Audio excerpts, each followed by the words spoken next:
Hello everyone, I am Umme Hani, studying CSE Artificial Intelligence in Sri Venkateshwara College of Engineering. Welcome to my YouTube channel. I belong to Department of CSE Artificial Intelligence 3rd Sem. So let's move forward. I welcome all of you.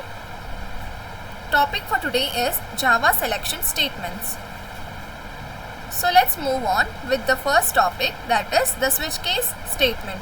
The switch case statement is used to execute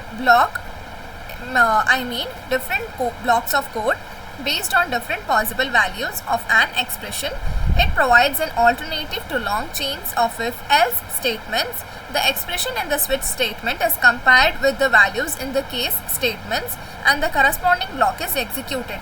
As we can look into the picture over here, as we can look into the program, example program, wherein you have variable you test against the cases, that is range. The case either matches the variable or not, case 0, case 1, case 2. Like for example, in case 2 you have given print length of high you have given. That means if a case matches the code, for that case gets executed. And again break after that. The break keyword lets the program know the case is complete or not. Introduction to Java selection statements. Java selection statements allow programmers to make decisions based on specific conditions. The two main types of selection statements in Java are if-else and switch case. Selection statements are essential for controlling the flow of a Java program. The if-else statement is used to execute different blocks of code based on a condition. If the condition in the if statement is true, the code block within the if statement is executed. If the condition is false, the code block within the else statement is executed.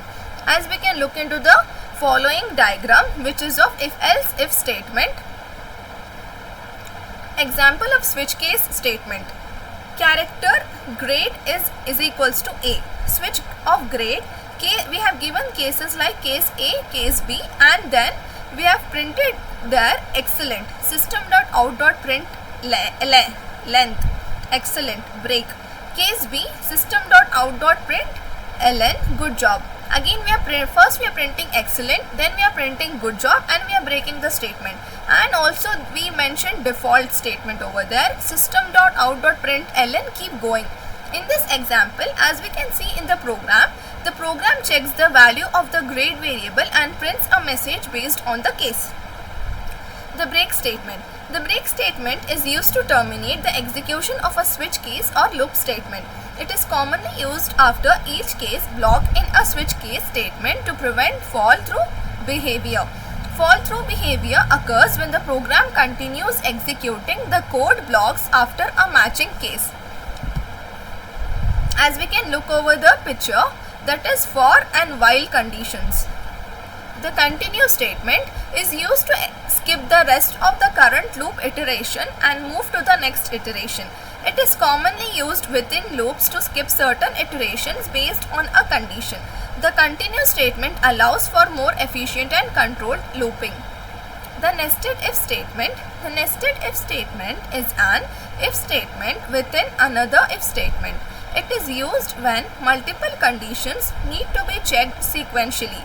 Each if statement can have its own true and false blocks of codes. As we can look into the picture, nested if else statements. A nested if else statement is an if else statement with another if else statements inside it. And we can also look into the example where if of score greater than or equal to 90, then again we are printing a//n. Yes, we are printing that. Soon after that we are printing else if, wherein the score is again greater than or equal to 80, print B. Again the same thing, score is greater than or equal to 70, print C/n. And again we are printing score greater than or equal to 60. Same as further we are following. So here the else if statement means that the above condition is not satisfied. Then try checking this condition. If any one of the condition is already satisfied, then ignore the rest of the available conditions. Example of nested if statement. As we can see in the example here, we have given int num is equals to 10. Okay, int is integer, num is a number, wherein if number is greater than 0, if number %2 is double equals to 0, again you have to print that the number is positive and even.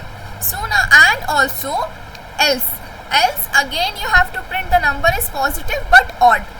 Okay, then you have to close the statements with the parenthesis. Then again you have to take out else statement and print the number is not positive. Here in this example, the program checks if the number is positive or not, and then checks if it is odd or not. And we can also look into the picture over here. Suppose that the input is 1030. We can also tell 10, 30, 16, 25, 76, minus 1. What is the output of the following code? Int num we have given 0, int sum, int count is also 0, cin greater than sign sum, while count is less than 3. Again opening the parenthesis, cin is double greater than num, sum is equals to sum plus num, again count plus plus. Increment is happening in count plus plus, and again we are closing the bracket, wherein cout is less than sum equals to less than sum less than end. We are ending the statement in such a thing wherein we are finding the output of the following code in this program. We can see that we are checking here that if the number is positive or not, and also later it checks if it is even or odd. So conclusion of Java selection statements.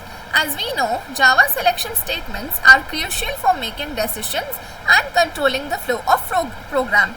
The if-else statement allows for conditional execution of code blocks. The switch case statement provides an alternative to long chains if-else statements. Decision making in Java, we can firstly go with if, then if-else, then nested if, and then if-else if, and switch case, then jump, break, continue, return. Thank you. I request you to like my YouTube channel. Thank you.